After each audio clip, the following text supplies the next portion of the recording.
I know the answer already, but I was shocked when I heard this. But I want you to tell it. Yeah, so if you buy a Kwele water, I mean, you are funding a cult. This is a product that I drink all the time. I didn't know.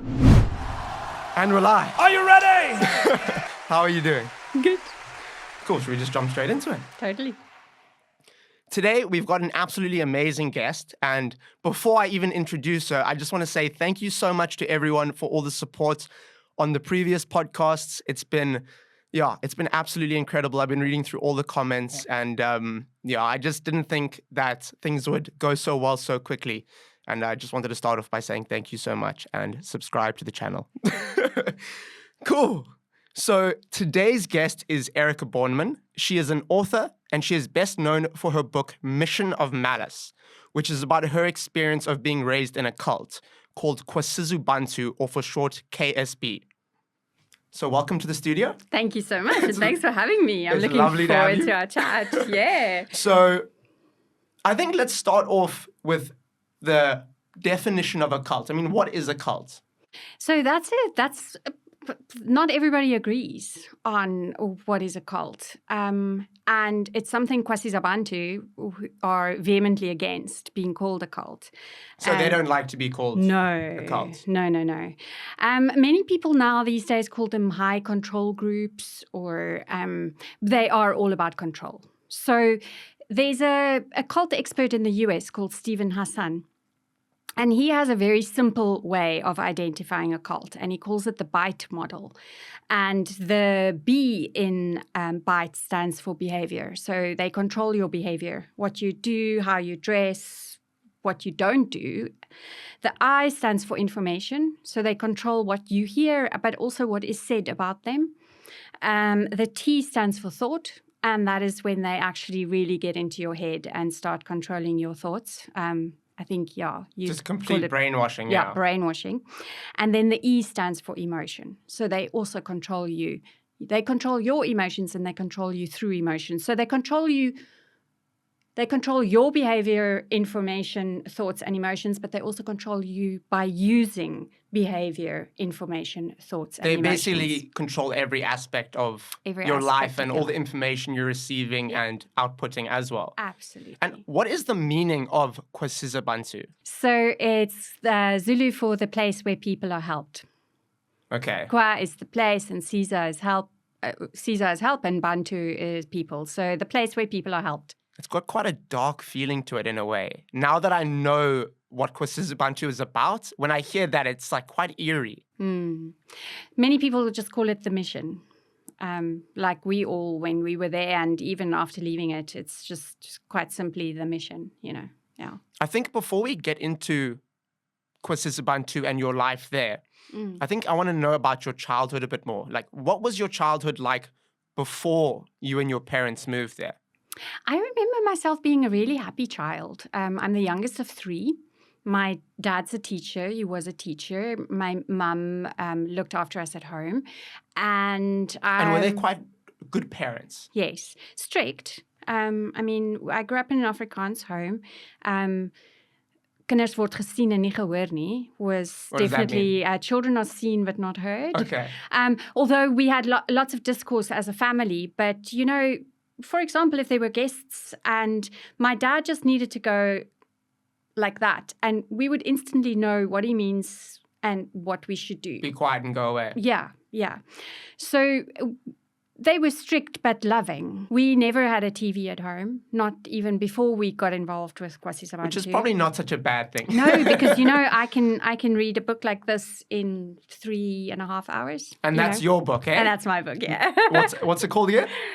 Mission of Malice. Mission of Malice. My exodus from Kwasizabantu. And where can people find your book? Everywhere in bookshops in South Africa, or on Kindle, and they are busy recording the audiobook.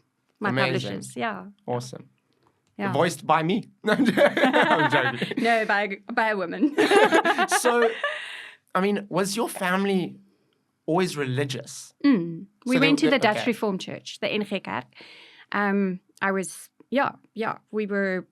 but quite a normal family, you know. And then one day I was around 8 years old and my mother went to listen to someone at Gedini Spa. We were living in Worcester at the time. And she went to listen to someone preach and she came back with stars in her eyes. And, you know, as an 8-year-old, you don't know why your parents make the decisions that they make. You're not consulted. You're just informed, especially in my family. And shortly after that, we moved all the way from Worcester in the Cape to Escort in what was then called Natal, because we're still in the awful apartheid years, but is now KwaZulu-Natal, where my dad accepted a job at the high school as a maths and science teacher. They liked him because he could give lessons in Afrikaans and English. He was bilingual. And my mum went and stayed for about 3 months. She went and stayed at this mission, Kwasizabantu, which was about a 2.5 hour drive from Escort. And then she came back and she was... Had her mind made up. Completely. I mean, I remember you were talking about you don't really know why people move, especially when you're younger. I mean, I was born in Zimbabwe. And at the age of 7, my parents said, we're up and leaving. And I was like, why? Like, I love Zimbabwe. It's such a great place. And I didn't realize why. But looking back now, I can clearly see there was reasons. Yes. Looking back now, why do you think your parents made that decision to move there? Was it just because of that one time that your mother heard that preacher? Yeah, I think it was proximity. Later I heard that their marriage wasn't as idyllic as I thought it was, and that they had problems. Yeah, they had problems. And my mother felt that these are the only people who can help her. And I really wish they'd gotten divorced and that we'd stayed with my dad in Worcester. But, you know, didn't happen that way. And did your dad want to move to Kwasizabantu? My mother says he did in her affidavits which we'll get to. But so I don't know. He did. He died, so I can't ask him. Yeah. And so how old were you again when you moved there? 8 when we moved old. to Escort. Yes. And what was your first impression of the place? Like, I'm sure it must have been such an adjustment in comparison to the NG Kerk. I mean, what you had experienced before that. Yes. What was it like? Like, what were the people like when you got there, and what was the environment like? So, this was the early 1980s, and Kwasizabantu was one of the few multiracial places in South Africa at the time. And that's actually something I was going to ask you about. Yes. And I just remember the singing. The Zulu people, oh man, they sing so beautifully and harmonize. You know, in the Dutch Reformed Church, when you sang a hymn, everyone sings the same tune. Men, women, we all sing the same tune. And then you're sitting here in this congregation and people are singing, and there's soprano, alto, tenor, and bass in beautiful harmony. So you kind of just hear it all over the settlement. I was completely amazed. I loved the singing. I didn't like the very uncomfortable chairs, and I didn't like the length of the sermons. It often goes on for 2 hours, 2.5, 3 hours. You know, it's never an hour. You say it's a mixed race settlement, and was everyone treated equally? The black children, this is later, they were treated horrifically. As a white child, I was spared a lot. You didn't even probably know. I didn't know. Some of the stuff I only found out last year.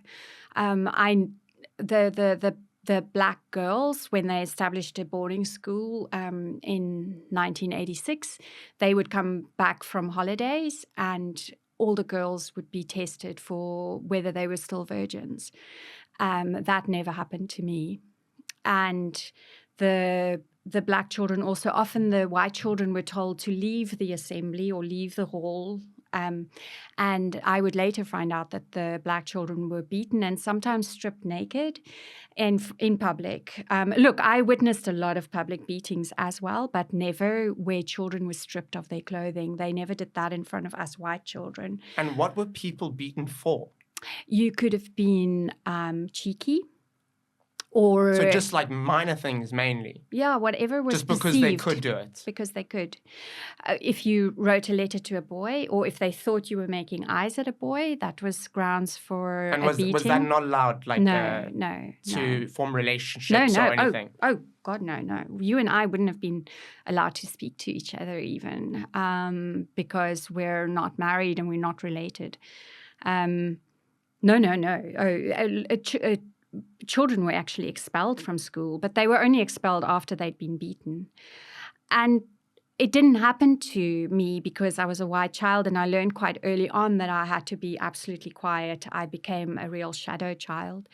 But for the slightest thing, you would get beaten. Like the black children also had their heads shorn. Like I could do what I wanted with my hair. I mean, obviously, I wouldn't have been able to grow my fringe this long. Like it would have to be like above my eyebrows. But the black children, the boys and girls, their hair couldn't go much longer. And to this day, I challenge you to find one photo of a Domino Savite child who has black hair and who doesn't have it shorn close to the scalp. And this might be a bit of an ignorant question, but why did they stay there if they were being treated like this? Children don't have a choice. The parents. Well, I don't think that all the parents necessarily knew. So here's the interesting thing. So because I was a child, I had no choice. So as an adult, I have found it really interesting to try and see, why do people join cults? Like, what were my parents thinking? And I've come to the realization, not that I'm a world expert on this, but I've come to the realization that it's not weirdos who join cults. The people who start the cults probably are seriously sick or weird. I don't think that they have good intentions. I don't care what people say. They say that it started as good and it devolved into something bad. I don't believe that. I think something that I could compare it to, and a lot of people ask me this because I work a lot with gang members, and people always say, why do people join gangs? And a lot of the time, this might not be the same case, but it's for belonging. It's belonging. It's belonging. That's one of my three things. Yes. So a lot of the people want to do good. And a lot of these cults, it appears on the surface that they are actually doing good. So if you're a Christian and you believe that being a missionary or doing mission work is a good thing, then you're going to think that Kwasizabantu does good work. I have opinions about people who take their religion to other people, but those are my opinions. And I find a lot of the time religion can be weaponized. Oh, for sure. And people are used because of their beliefs. Yes. And I've seen it with, I did an interview with this guy a little while ago, and he had nothing, absolutely nothing. He was a refugee from Burundi. Mm-hmm. And his story is horrific, and we try to help him out, and we raised a bunch of money for him to go back to school, and he was giving some of it away to the church. Yeah, exactly. And I was like, I completely understand this, because faith must come first always for you. Yeah. But at the same time, you must help yourself before you look to help other people. Yeah. And it's sad, but I think that could have happened almost to your mother, where her faith was taken advantage of. Definitely. Yeah, we can talk about my mother in a bit, but let's talk generally. I think that people they want to do good. Then secondly, they're searching for something, whether it's answers or a sense of belonging, or I think for many it's a sense of belonging, or just they're searching for answers. But the third thing I think that they all have in common is that they are quite happy to have someone tell them what to do. So they're okay with giving up their autonomy. Now, to me, that's foreign, but I think that's because looking for a direction. They're looking, life. Yes, someone who has the answers. And then I think it's the frog in the pot of cold water. Like initially, oh, this feels so good. These people are so nice. They're so kind. They love bomb you, which is what narcissists also do. They love bomb you. You've never been accepted the way that these people accept you. You've never seen so much love. You've never seen so much, like everyone just has these quiet faces. I think it's called grooming. Total grooming. And then as the pot heats up, and maybe there's one thing where they say something and you think, wait, can that be right? But you ignore your intuition and you just follow. You just carry on. I've got a quote from your book here. Yes. And it's by Joseph Goebbels. Yeah. And Joseph Goebbels was Hitler's right-hand man during the Second World War. And it says, a lie told once remains a lie, but a lie told 1,000 times becomes the truth. Yeah. And I think, like you say, some red flags pop up. Big but time. by that point, you're so dependent and you're so brainwashed by what they've said already that it kind of, you might think it's a bit weird, but not enough to kind of uproot your whole life once again and go and start another, you know what I mean? You're so dependent. I mean, Yes. what do you think about that? Yes. No, absolutely. They also do a good job at isolating you from the rest of the world. So there are no TVs, no radios, no magazines. I believe they have the internet now, but when I was there, the internet hadn't even been born yet. And you become... also because you have to confess your sins to a human being. So they make you very dependent on... you have to prove yourself all the time. So if you don't confess your sins every week, what's going on in your life? What's wrong? That could be a way of them keeping tabs on you as well. Totally keeping tabs on you and indoctrinating you further. Because here you are, you're confessing your deepest, darkest secret to another human being, and you believe them to be a man of God or a woman of God, and they then tell you what you should do or how you should behave. What you should believe, yeah. Yeah. So it just keeps getting reinforced, and God is a fearful thing there. That Bible verse where it says that He knows every hair on your head, that's not a comforting Bible verse. It's a ominous thing because He can see your darkest thoughts.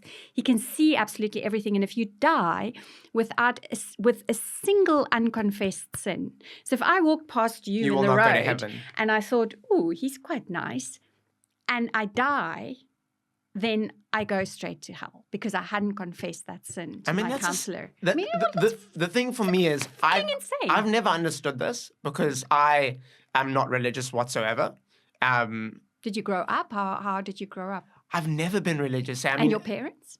Also not religious. Okay. I mean, we practiced when I was young, and I went to a school that was quite religious. Mm-hmm. But I've always just been, I don't know. Sundays wasn't church days. We're actually Jewish, funnily enough. Oh, of course. I know that. Duh. Yeah. So Friday nights weren't Shabbos. We did. That's the thing. Okay. But as a kid, I was never one to believe what people were telling me, or I've always questioned everything. And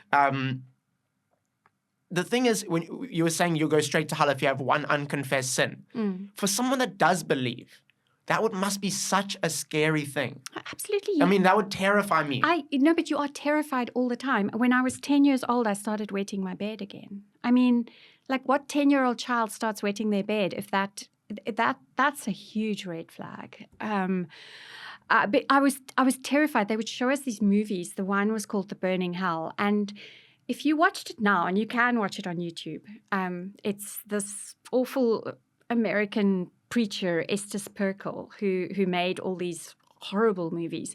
And The Burning Hell depicts people actually falling into hell and maggots crawling out of their eyes and the agony and everything. Now, I watched a little bit of it last year, like a few minutes, and I can see the special effects are ludicrous and laughable. It was made in the 1970s. But as a child, being subjected to that, and I'm sure it should have an age restriction. But, I mean, toddlers, 2 years old babies, we were all forced to watch these movies. The other one was... in short, the footmen. It has a longer title, but it's when the communists come, and by communists they meant the ANC. They're gonna persecute all the Christians, and they show these people, and there's one soldier who puts a bamboo stake through a boy's ears, and to this day, and I haven't seen this movie in 35 years. The bamboo stake goes in the one ear and it comes out the other ear, and it's graphic violence, and it's all designed to shock you from a very young age and to put the fear of God into you that you don't ever step outside, and if you do, well, that's when the plumbing pipe comes out. So they used a plumbing pipe to beat us. And sometimes it would be just the pipe, and sometimes the pipe would be filled with sand so that it was a little bit heavier. Yeah. But when I say beat, I mean beat. So if you're my age, you probably got hidings as a child. Me, I got plenty. Just ask my mother. Okay. I was... Okay, so you got hidings as a child, and it was sore, and it was painful, and it was humiliating, and it was designed for you to not do the same thing again, if you don't listen, you'll feel kind of thing. But these are, and if I can just paint the picture for you, imagine a 6-year-old child, or a 4-year-old, or a 5-year-old, or a 12-year-old. But imagine yourself in your first year of school, and how little you were. Okay, now you've done something wrong. You're called in, and you have to stand in front of everybody, and the whole school is there, and the teachers, the adults, are there, and you are told what you've done wrong. So they beat you in front of everyone. In front of everyone. Then you have to pray before they beat you. You pray that God will please make you receptive for this punishment that you're about to receive.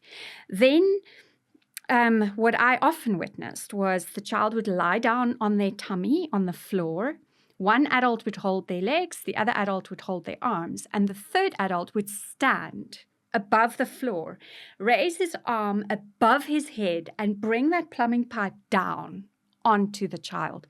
And not 6 of the best. It was a sustained assault on a minor child, and it happened hundreds, if not thousands of times. And there are people my age and younger and older who are walking around with physical scars on their backs, buttocks, and thighs from those beatings. I want to know, who was in charge of everything at Kwasizabantu? Who was like the leader? Erika Bornman. He's a South African German, very imposing, very charismatic man. He's got dementia now, so yeah, who knows what he knows, what's going on. So last year I helped News 24 with an expose that they did. It was called Exodus. And I remember the day before it launched on the 19th of September. On the 18th, we found out that Erika had been taken ill, and he had been flown to hospital because they have 4 private planes, and he'd been flown by private plane to Pretoria, and he had been admitted to hospital. And I just thought, don't you die before this comes out. The book comes out. No, it was the News 24 expose. Okay. It was a documentary, podcast, and lots of articles. And I was just like, but he has dementia, so whether he knows, and was any of this exposed before you kind of came out with the article? I remember something being on Carte Blanche as well. No, it wasn't Carte Blanche. Carte Blanche has never touched this with a barge pole. That's very surprising. Yeah. I would get, over the years, I've probably had 7 calls from different producers of Carte Blanche, and they'd be super excited and wanting to do this. And eventually I just said to them, it's never going to happen. There's someone there who kills the story. I don't know who. That is very strange, eh? But anyway, never mind. Then how long was he in charge for? He's been in charge since the late 1960s. And he is still, I think, officially in charge because they haven't really told their flock that he has dementia. Of course, because they control all the information that comes in and out. Mm-hmm. That's quite insane, isn't it? Mm-hmm. But some of his later sermons that are still on YouTube, and they might scrub them now because whenever they find out about a problematic sermon, they delete it. You can actually tell already that he has dementia, like in 2018. So now he never preaches. He gets rolled out every now and again for photo ops, but that's about the only role he plays. Yeah. And how does the place sustain itself? How do they make Ooh. money? Oh, they are industrious. I know the answer already, but I was shocked when I heard this. But I want you to tell it. Yeah, so if you buy a Kwele water, I mean, you are funding a cult. This is a product that I drink all the time. I didn't know. I had no idea. Okay. I had no idea. Well, now you know. Now I know. Yeah. And I'm not going to drink a Kwele water. No, don't. Funnily enough, I remember hearing about this years ago, and I'd never really paid attention to the story. I never looked into it. I mean, I was a lot younger, and I was up to no good back then anyway. I've only recently cleaned up my act.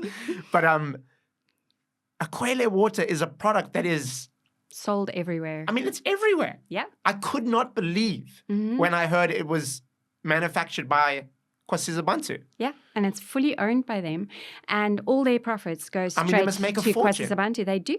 Well, Kwasizabantu managed to lose 160 million to a con man. Now, I ask you, how is that possible when their workers are earning minimum wage? Where's your morality? This was something me and my dad were talking about, because my dad's reading your book currently. And the thing about a cult is, he said to me, do you think that Kwasizabantu could have been formed because they wanted almost like slave labor? He probably didn't say it in those words, but... Well, they definitely have slave labor. That's crazy. Yeah.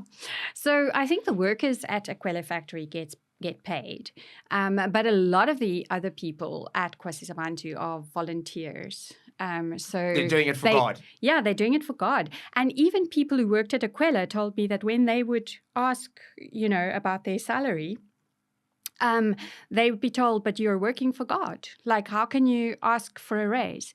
But the directors are flying around in private planes. I'm a photographer, and every time someone messages me asking me to do work, they go, we don't have a budget, but you'll have the exposure. You'll get great exposure. Oh, great exposure. You'll get great exposure. And I go, keep your exposure. Yeah. So they get God's blessings, and they get fed, and they get a roof over their heads. So they need to be grateful, right? But crazy. Now, so imagine you are there and you got married in their weird way of getting married, and you now have 4 or 5 or 6 or 7 children because, they don't have TV.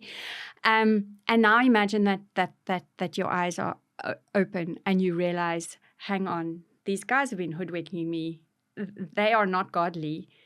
What do you do with your family now? You have nothing. You own nothing. The house that you're living in belongs to Kwasizabantu. The car that you're driving probably belongs to them too. How do you now take your family with children and start a new life? On you? Where do you start a new life? How do you start a new life? They make it almost impossible to leave. Yeah. And the people who do are shunned. My mother and my sister still live there, and they've disowned me. I was going to ask, I think I'll ask that a little bit later. Yeah. I want to know, did you form any close relationships in there? Well, you can't really. You have friends, but one of the things is that if you know of a friend's sin and you don't confess it to your counselor, then you will also go to hell if you die, and you will get the same punishment. So everyone's just constantly confessing. Everyone's snitching on everyone else. That is snitching crazy. Culture is huge there, and you have to. So I had friends, but not that you could really confide in. The one person I grew close to was my counselor. He was a man who was in his late 20s, early 30s. He was married, had 2 children at that stage. And what was his name? Muzi Gunene. Muzi. Yeah. And if you Google him, you'll see that he's in jail for murder. But that was after he left. And what was your relationship like? He was my counselor. So I actually chose him. I was told that if I didn't get a counselor, because the first year I didn't confess my sins. Now I'm already age 15, okay? So we've jumped a little bit. I'm age 15. My father has just died, and I'm going to school at their school. And for the first year, I didn't confess my sins. And then my mother told me at the end of that year, in December, I just turned 16, that the school board have said that because I'm not interested in confessing my sins, they're going to expel me. And if they expel me, then she has to kick me out as well. So I must pack a little suitcase and walk up to the main road and try and catch a lift to wherever. And then I begged her, please, I'll get a counselor. And she was like, okay, well, if you start confessing your sins, then you can stay. So then I auditioned some counselors. The first woman I went to, she's also German, South African, and she was just so cold. And I was just like, this is so awful. How can I... But also at that age, at the age of 16, you've got no TV. No, you're not allowed to talk to boys. You're not allowed to read anything or listen to anything. I mean, like, how many sins can you actually commit? But also at that age, you were probably wanting an opportunity to have some one-on-one time with a guy, even if it was subconscious. It's like it would have been subconscious because we had no sex education as well. Like you were probably like, this could be an opportunity. Obviously, subconsciously it would have been subconscious, but yeah, probably be legally allowed to go and sit and have a chat with someone that is a male. Yeah. I'd never even considered that, but quite possibly. So I picked Muzi because he spoke like 5 languages fluently. He was very intelligent. He reminded me of my dad. And when he preached, he would bring in some snippet of history or something. It was never just doom and gloom and... there was always something interesting. Like he knew a lot about history. And so I thought at least, there's something between his ears. You can learn something. So I started going to him and I had just turned 17 and it was my dad's birthday, only his second birthday after he had died, and the 24th of August. And I remember really crying that day because I come from a very affectionate family. My dad, we were all about hugs and strict, suddenly but affectionate. Strict, but very affectionate and very loving. And suddenly there was just no affection. Was your mom quite cold? Yeah. And, she was grieving her husband. She didn't pay me any attention, really. I don't remember once eating a meal with her in that time. That's was crazy, all communal meals. I was an orphan, basically. For me, like, I've gone through quite a rocky path getting to the place I am now. And I still have my ups and downs. But for me, the only people that I've always been able to depend upon are my family. And it's so sad really thinking like, and it's such a common thing, which is crazy to me because I'm born in this privileged environment and you think that this is the only way to live. You think everyone's living like this, especially growing up. And then you realize that a lot of people don't grow up with these luxuries. So, I mean, it's really crazy. Eh? Did you think it was a normal way to be brought up, the way you were brought up? You thought everyone was meant to be like that? No, well, I knew that not everybody was like that, but we had the truth. God had revealed the truth to Alo, and we were the only ones who knew the truth. So the rest of the world, they were living in sin. Everyone else was wrong and they were right. Yeah. So I knew things were different for other people. But because you had kind of seen when you were younger. Yeah. And anyway, so this man paid me a lot of attention. Yeah. And that day he gave me a hug. And it was like one of the only hugs that I'd received. And it felt so good. And then that became the norm. And then eventually he started cupping my bum with his hand. I remember that day clearly. So was he abusing you? Well, he groomed me, yes. And then eventually it turned into molestation, I suppose. I was never raped, but... I mean, I was a virgin until the age of 24, but it was definite grooming and kissing, and it was very, very much not okay. And at the time, did it feel wrong? Yes, but I believe that I was wrong because he's a man of God. Because he knows what he's talking about. Yeah. If there's sin, the sin is mine. Yeah. And that's another thing that I picked up in an article and in the book. When women were abused, it was their fault. Yeah. Is that how it was? Absolutely. And if someone was inappropriately touching you or assaulting you, it's because the way you dress or... Yeah, you did it. Yeah. It's your fault. How dare you make a man of God sin and confess your sin? I have personally heard from someone who was raped at the age of 18, and she went to report it to Alo Stegen, and Who was in charge of Kwasizabantu. Yeah, and he told her to confess her sin and repent. And another girl who was also raped, he told her, God has forgiven you your sin. And the men got off scot-free. I find that insane. Yeah, I think her rapist wasn't allowed to sing in the choir for like 2 weeks or something. That was his punishment for being an 18-year-old. It's insane, eh? Yeah, yeah. I mean, things have come a long way in terms of like it's I think it's a lot easier these days for people to come out, but and say what had happened to them. But I think when you live in a place like that, it's like you have no recourse. Who do you even go to? But you don't even know that you can go to someone because you're the evil one. It was insane, only eh? in my 20s that I recognized that what had happened to me as a child and as a young girl there was abuse. I was contacted by a teacher who was my teacher when I was 10 years old. And she said to me she didn't know. And I said to her, but you wouldn't have known because I didn't tell anybody. A teacher at Kwasizabantu? No, a teacher at Stanger. Okay. We were bused there. I only went to the school that they established when I was 15. And it was just, and another school friend of mine from that time reached out to me and said, we didn't know. We had no idea. And I said, you wouldn't have. I didn't tell anybody. I didn't even know that I was being abused. Yeah, too scared to say anything. But I thought that whatever was happening to me was your fault. I was deserving of it. Yeah.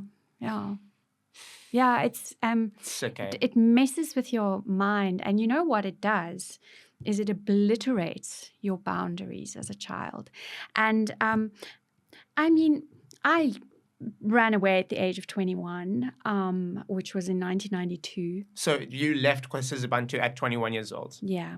I used subterfuge. I had to lie to my mother because even though I was an adult now, I didn't know that because a girl there remains the property of her parents until the day she marries, and then they hand her over to her husband. So I couldn't do anything without my mother's permission. So I couldn't leave the mission without my mother's permission, and I got her permission to go and visit my aunt, my dad's sister, who lived in Pietermaritzburg. And I packed a small suitcase because I was just going for the weekend. And when I got to Iris, I just said, Iris, I can't go back there. And she said to me, you don't have to, my child. And so that's how I ran away. So you ended up staying with your uncle and auntie? Just my aunt, yeah. Okay. Yeah, for a long time. Yeah, she was wonderful. And what happened to Muzi? I know you kind of spoke about that briefly. Yeah, so a few months after I left, I actually realized that a fair amount happened. Like Muzi actually, because I thought I could get him to stop what he was doing if I told him that he was making me sin. That this was making me sin. Because I had only a vague idea of lust. It was the most evil thing of all evils is premarital sex, and they preach about lust a lot. And I thought because his kisses were tender. I mean, and I felt arousal, but I didn't know what it was. But I knew that it was wrong. Look, even you thought it was wrong. Yeah, but I knew that it was wrong. I mean, like they. In terms of what they had told you, yeah. Yes, I thought this must be what lust is, and I must be feeling it, and I am evil. I cannot begin to tell you how ignorant we all were. The biology textbooks, anything dealing with reproduction, they'd either glue the pages shut or they'd cut them out completely. They would allow us to watch The Sound of Music, but it was in my 20s when I watched The Sound of Music, I was like, okay, that makes a lot more sense because all the love scenes were cut out. I remember watching The Sound of Music when I was probably 8, 9, 10. So the two movies that I remember them allowing us watch that weren't like Estes Perkel stuff was The Sound of Music, but it was censored. and Ben-Hur, which was also censored. What do you mean by censored? It was like So edited the love by scenes them. cut out. Yeah. Love scenes were cut out. So anything remotely romantic was cut out. So I told him that I don't know what lust is, but I think that when we're together, You're experiencing I'm it. experiencing lust. Do you know what this man did? Almost. You can swear, it's PG. fine. He took me to air law. Now, they make a big thing that your confessions is sacrosanct and nobody ever hears what you say. But that's such bullshit. Anyway, he took me to air law and he said, won't you tell Uncle Elo what you told me? So I told Uncle Elo what I told Muzi, that I think I was feeling lust for him. What I didn't tell Uncle Elo, because Muzi told me I'm not allowed to tell anyone because nobody will understand, was that this was why he was freaking kissing and fondling me. Anyway, So he was basically saying that you were experiencing these things, but he wasn't saying what he was doing to make you experience these feelings. No, but Elo knew exactly what was happening because, I mean, I'm sure he was probably doing a fair share of it himself. Yeah, who knows? I wish they would come forward. But I mean, he knew how innocent I was. He knew that I knew nothing. He knew that. He knew it because that's how he made you. And there was a lot of sexual assault going on there. And I know Kwasizabantu wants to take me to court for saying this. And I wish that they actually fucking would. Because, stop promising me that you're going to sue me and freaking do it. Just do it, yeah. Just having a stranger say, I believe you. It's such a big thing. It's such a big thing. And to be one of the first whistleblowers or one of the first people that come out, it's like people hear you, but the thing is, a lot of the time I find like people say one voice can be so loud, but a lot of the time it's also not, and it's not heard.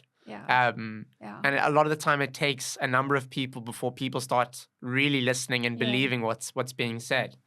Well, the thing is that when the News 24 expose came out, and they did it's such a big platform as well. Yeah, and they did a 7-month investigation, and I mean, the reporting is solid. Then there was an outcry, and Woolworths said, okay, they're not buying anything from them until further investigation.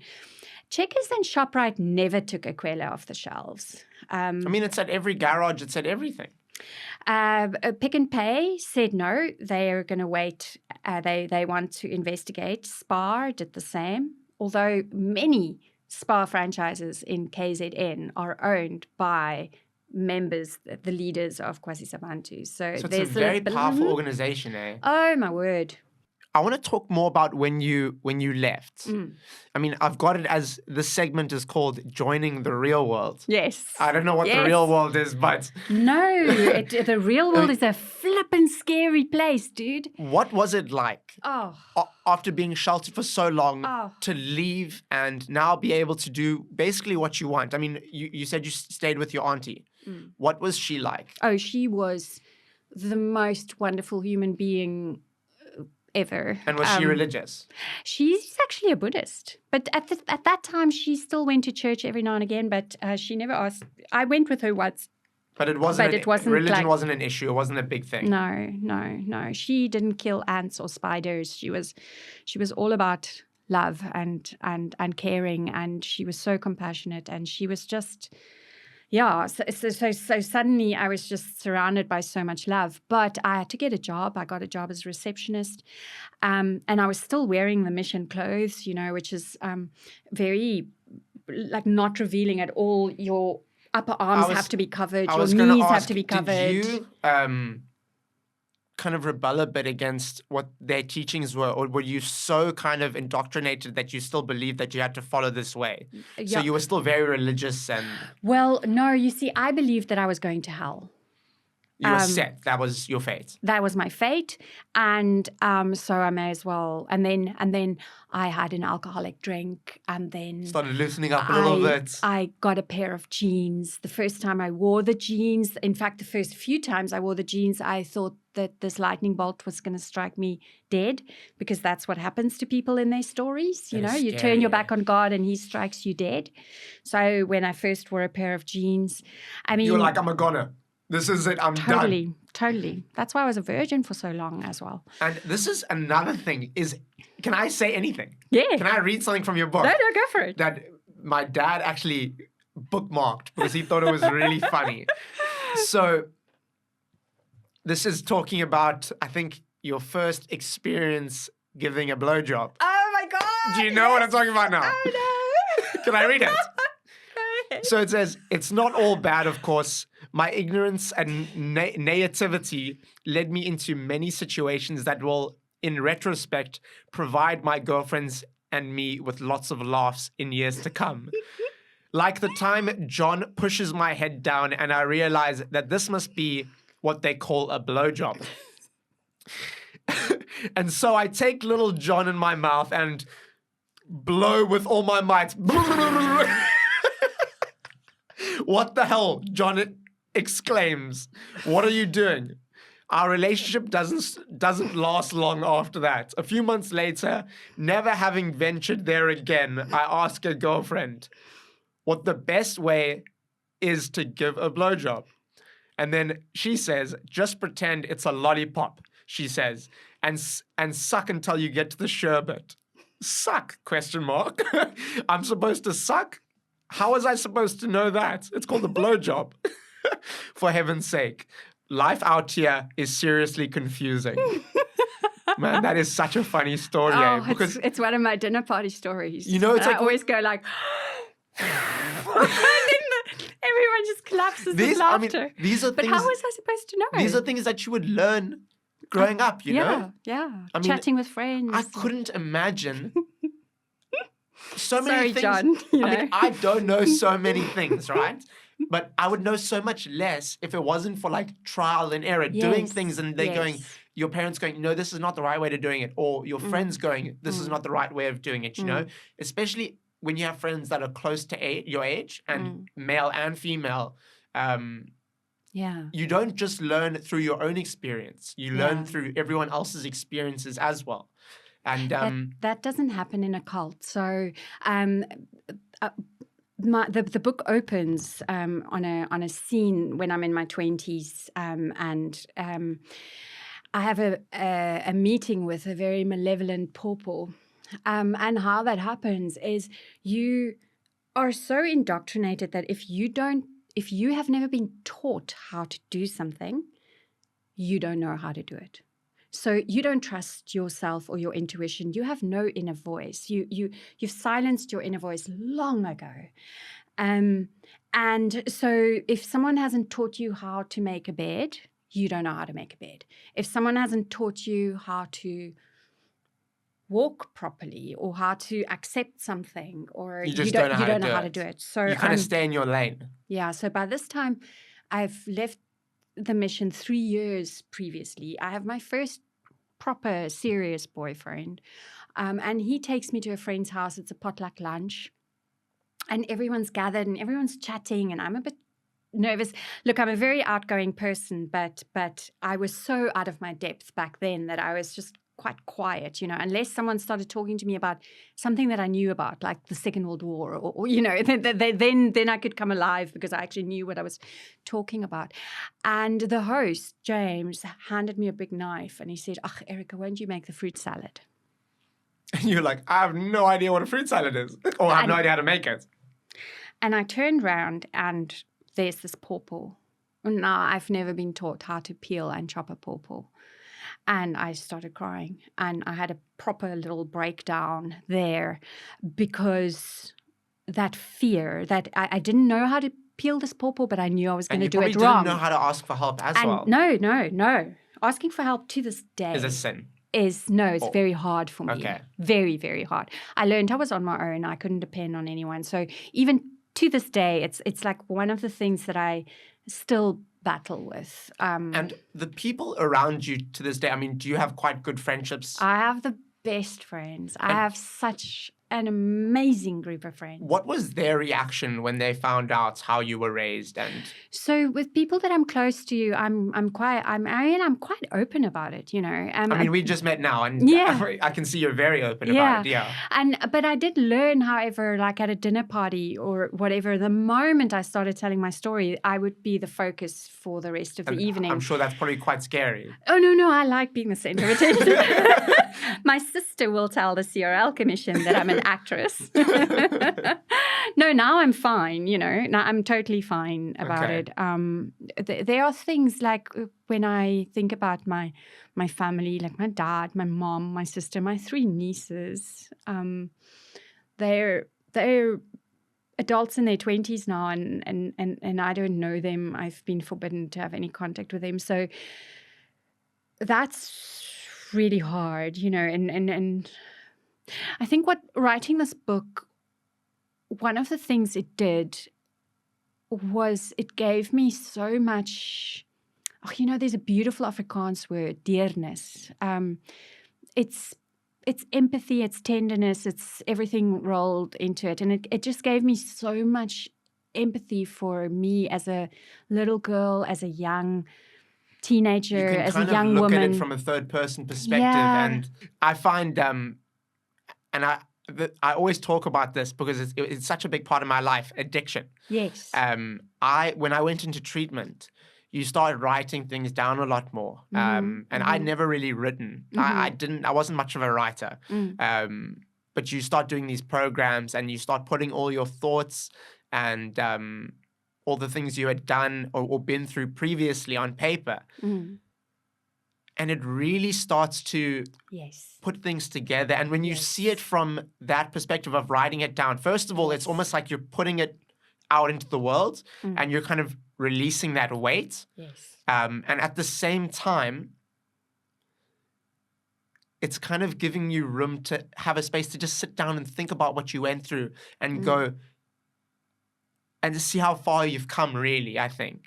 I'm sure for you, when you were writing the book, you go... Absolutely. You think about all of these things that you had repressed and that you had put to the back of your mind because they were so painful to think about. But now that you were sitting there writing it down... Oh, it was torture. I'm sure it was very hard. But how did you feel when you were done writing the book? Scared.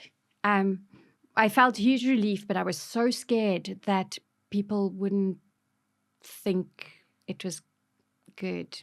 And did you have maybe some thought that people wouldn't believe your story?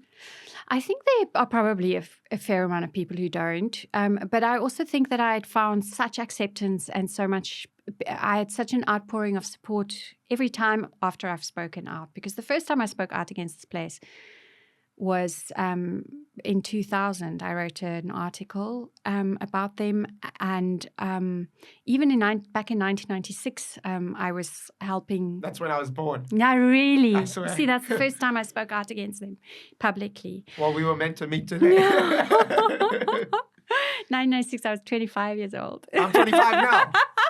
See, I just turned 50. That's crazy. Yeah, That's really crazy. But yeah, carry on.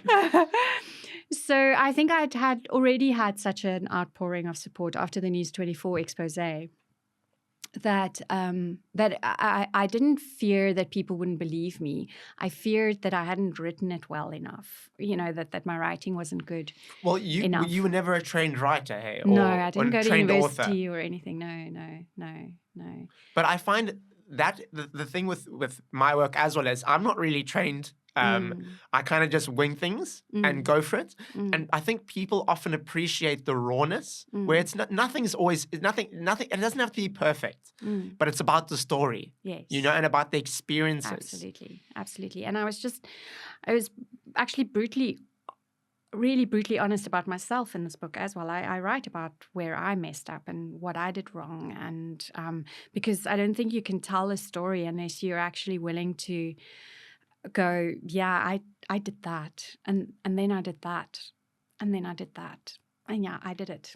I don't feel that I paint myself as a victim in this story.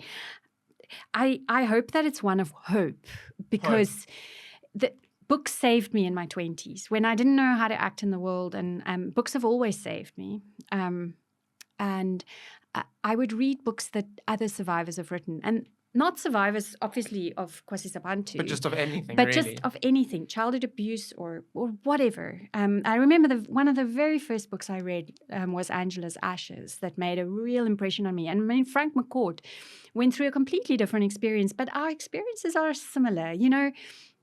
Our emotions are all the same. And whether you were shut out of your house in the middle of a winter, or you were being beaten by the person who's supposed to be taking care of you, or whatever. I think we all have such similar situations. So And I see that a lot, once again, bringing Yes, it back to yes, treatment and addiction. absolutely, It was yes. something that like really blew my mind when I was in a rehab for 6 months. Mm-hmm. And something that we would often talk about is we would always laugh because everyone becomes such good friends that's in Yes. there. And we're like, we would never have met before. We come from Yes. completely different backgrounds. I mean, there could be someone like me there.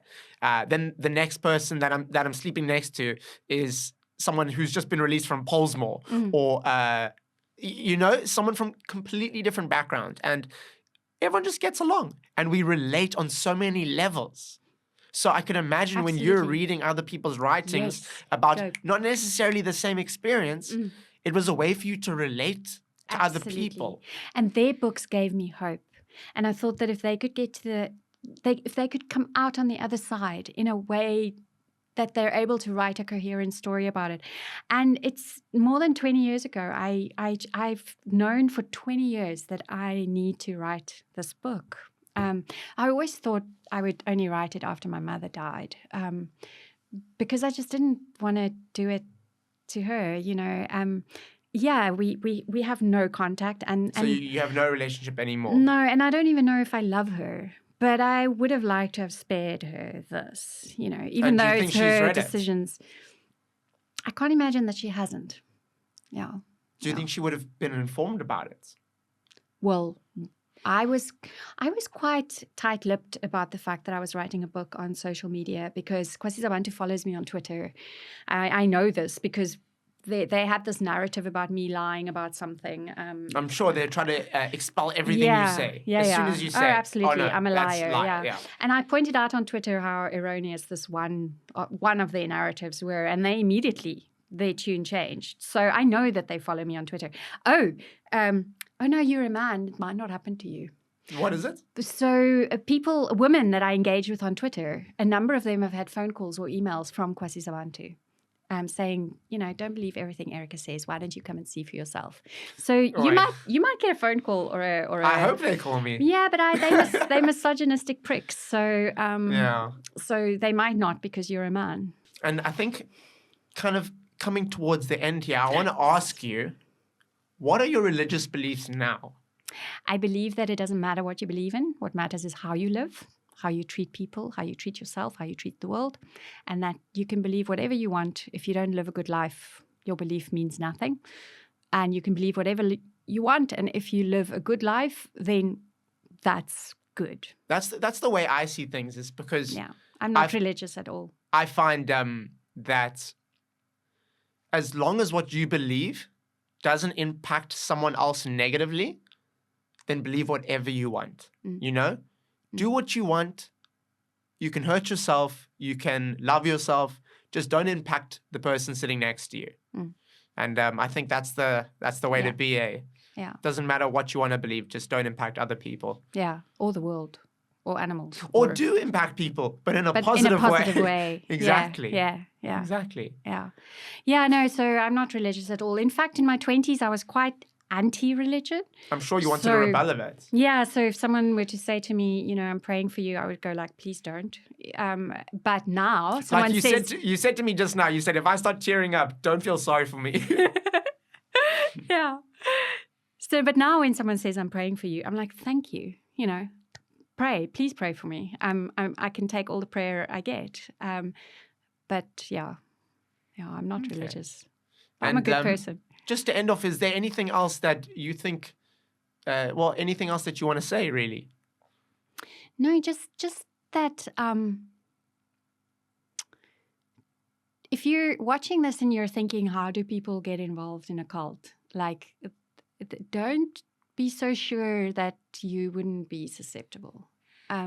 So you're saying that they not all good. of people that get involved in cults are necessarily like strange people or weirdos or broken people. No.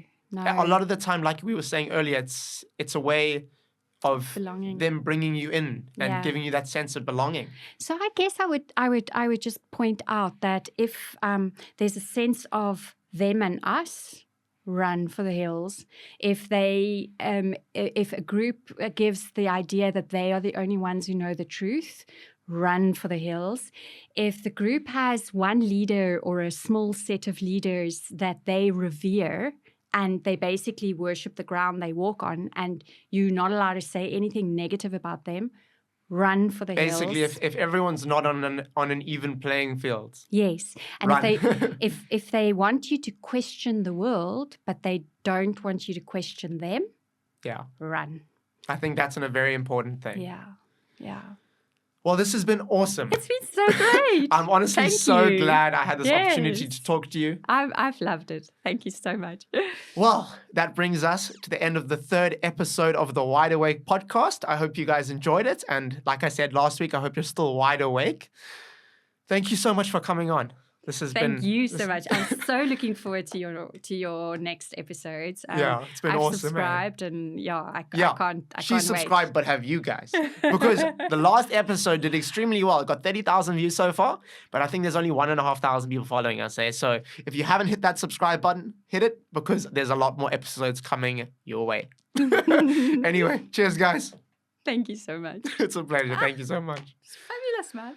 Oh, it was awesome.